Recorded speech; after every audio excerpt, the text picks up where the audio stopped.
ತಂಡ ಈಗಾಗಲೇ ಆಡೋದಕ್ಕೆ ಸಿದ್ಧವಾಗಿದೆ. ಈ ಕುರಿತ ಬಿಗ್ ಬ್ರೇಕಿಂಗ್ ನ್ಯೂಸ್ ಬರ್ತಾ ಇದೆ, ಬನ್ನಿ ನೋಡೋಣ.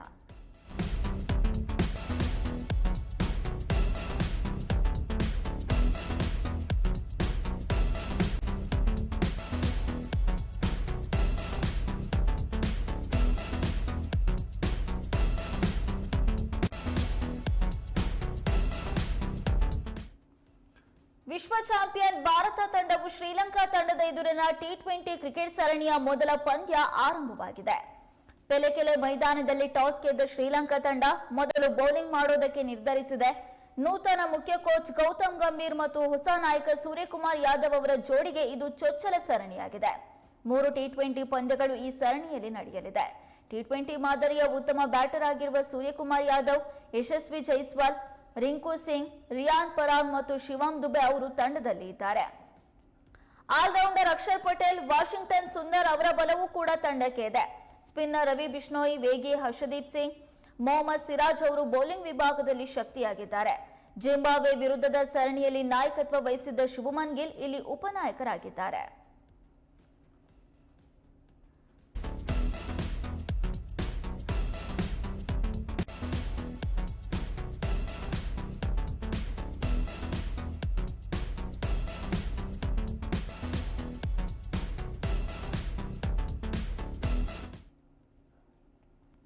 ಇದೀಗ ವಿಶ್ವ ಚಾಂಪಿಯನ್ ಭಾರತ ತಂಡ ಶ್ರೀಲಂಕಾದಲ್ಲಿ ಇದೀಗ ಟಿ20 ಕ್ರಿಕೆಟ್ ಸರಣಿಯ ಮೊದಲ ಪಂದ್ಯವನ್ನು ಆಡೋದಕ್ಕೆ ಸಿದ್ಧವಾಗಿದೆ. ಪೆಲೆಕೆಲೆ ಮೈದಾನದಲ್ಲಿ ಟಾಸ್ ಗೆದ್ದಿರುವಂತಹ ಶ್ರೀಲಂಕಾ ತಂಡ ಮೊದಲು ಬೌಲಿಂಗ್ ಮಾಡೋದಕ್ಕೆ ನಿರ್ಧಾರ ಮಾಡಿದೆ.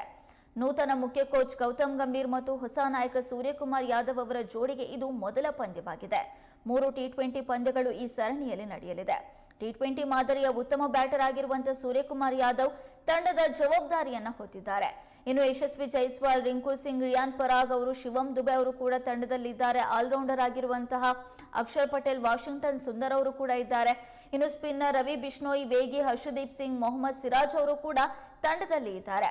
ಹಾಗಾಗಿ ಜಿಂಬಾಬ್ವೆ ವಿರುದ್ಧದ ಸರಣಿಯಲ್ಲಿ ನಾಯಕತ್ವವನ್ನು ವಹಿಸಿದ್ದ ಶುಭಮನ್ ಗಿಲ್ ಇಲ್ಲಿ ಉಪನಾಯಕರಾಗಿದ್ದಾರೆ. ಭಾರತ ತಂಡ ಈ ಸರಣಿಯಲ್ಲಿ ಗೆದ್ದು ಬರಲಿ ಅಂತ ಭಾರತೀಯ ಕ್ರಿಕೆಟ್ ಅಭಿಮಾನಿಗಳು ಕೂಡ ಕೇಳಿಕೊಂಡಿದ್ದಾರೆ.